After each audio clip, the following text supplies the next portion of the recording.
Bonjour à tous, bonjour à toutes, c'est Raph. Bienvenue sur votre nouvelle vidéo de tuto sur PRT. Donc on a déjà vu pas mal de choses, on va continuer.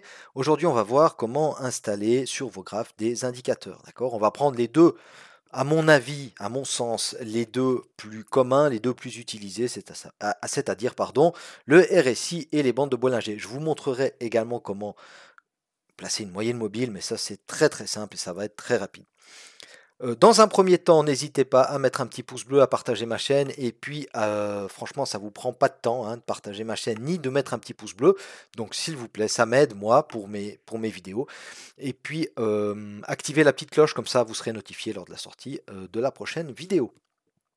Alors, on va commencer directement avec, donc, on a dit le RSI. Donc là, on est sur Euro-USD.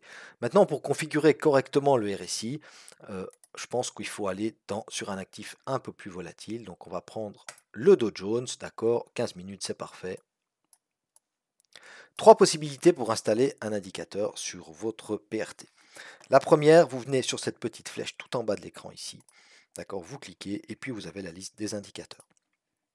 Juste à côté, on a hop, cette petite icône. Pareil, on arrive dans les indicateurs.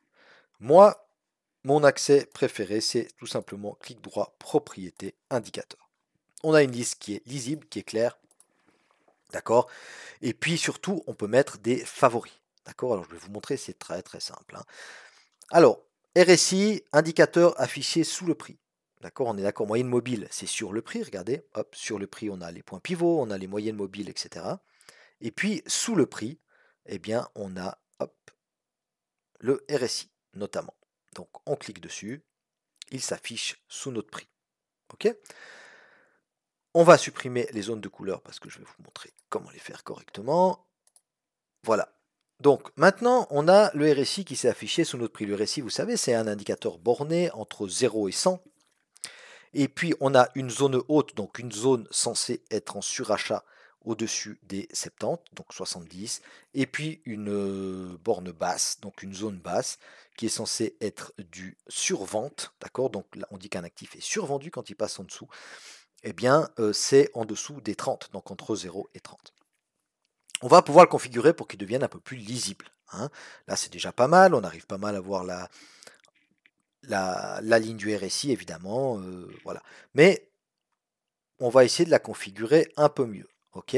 Donc ça, c'est selon vous et selon vos critères, selon vos goûts. D'accord? Je l'ai utilisé un moment, je ne l'utilise plus. Mais ce qu'on peut faire, d'accord, c'est de se dire, quand la ligne du RSI, elle monte, j'aimerais qu'elle soit verte, et quand elle descend, j'aimerais qu'elle soit rouge. C'est super visuel, on voit tout de suite, d'accord, sans réfléchir. Alors, pour ce faire, on va décocher ces petites boucles ici, hop, et puis on va dire, quand ça monte, je veux que ce soit vert, tout simplement. Et quand ça baisse, je veux que ce soit rouge. Ça monte, c'est vert, ça baisse, c'est rouge. Ok? C'est tout simple. On veut qu'elle soit plus épaisse, on la met en plus épais. Ok? Le style, on peut le changer également. Le nombre de périodes, on peut changer. Après, c'est autoréalisateur très souvent, parce que beaucoup de monde utilise le RSI. Donc, si vous changez le nombre de périodes, peut-être sur un autre actif, j'en sais rien. Hein. Mais voilà, tout ça n'empêche que ça se passe ici. Du moment que vous avez commencé à faire des changements, je vous conseille toujours pour ne pas oublier, pas tout perdre, pas tout devoir refaire. On sauvegarde et on note RSI, perso ou ce que vous voulez évidemment. Et puis ajouter.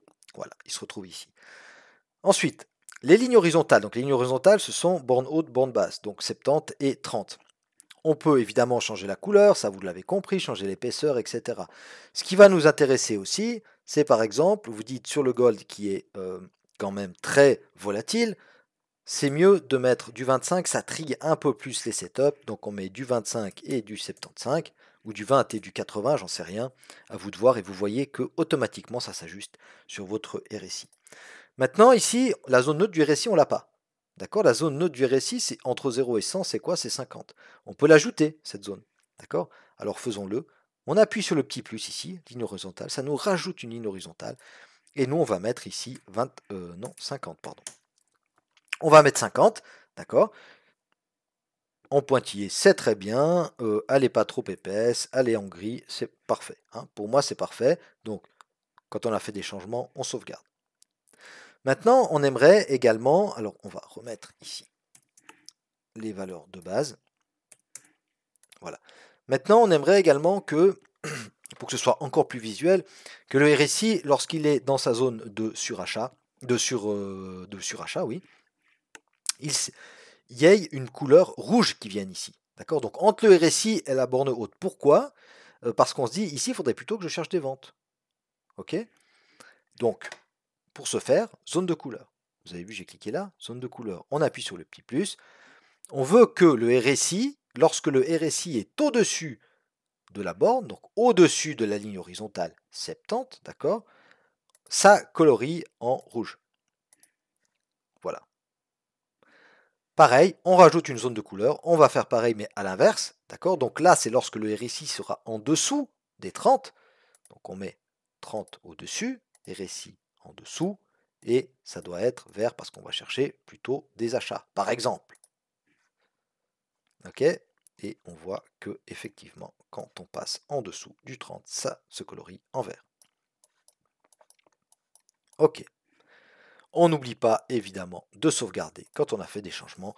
Et puis comme ça, votre RSI perso, il est là. Maintenant, vous pouvez en faire plein. Vous pouvez en faire un RSI pour le Gold, un pour le Dow Jones, un pour le, j'en sais rien, un pour le SP500.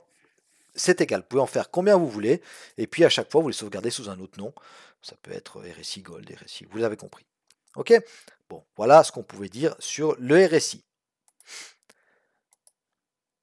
On supprime ça, et puis on passe tout de suite aux bandes de Bollinger. Alors, les bandes de Bollinger, tout aussi simple. Clic droit, propriété. Indicateur, bandes de Bollinger, elles sont où? Elles sont sur le prix. Donc on va les chercher ici. Bandes de Bollinger, on les met en favori. D'accord? Le récit, on a oublié de mettre en favori, donc on le met en favori. Vous voyez que ça apparaît ici. D'accord? Donc, bande de Bollinger, on clique dessus, ça va mettre ça sur le prix. Donc, les bandes de Bollinger, par défaut, PRT, j'aime bien la plateforme, mais là, c'est vraiment dégueulasse. Hein. À mon avis, en tout cas, les paramètres par défaut, c'est un vieux mauve passé, voilà, et ça nous cache le prix. Enfin, moi, je trouve ça pas beau. Donc, on va essayer d'améliorer ça. Ok? Donc, bol supérieur, bol du milieu, vous savez que c'est une moyenne 20. Donc, soit on garde la bol du milieu, soit on met une moyenne 20. Je vais vous montrer après comment faire. Ça, c'est comme vous voulez, parce qu'on peut la supprimer, hein, celle du milieu, vous voyez.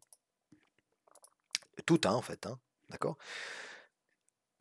On a dit qu'on aimerait un truc un peu plus lisible. D'accord? Donc, allez, on met ça en gris. D'accord? Celle du milieu, on va mettre en gris également. Et celle du fond, on va mettre également en gris.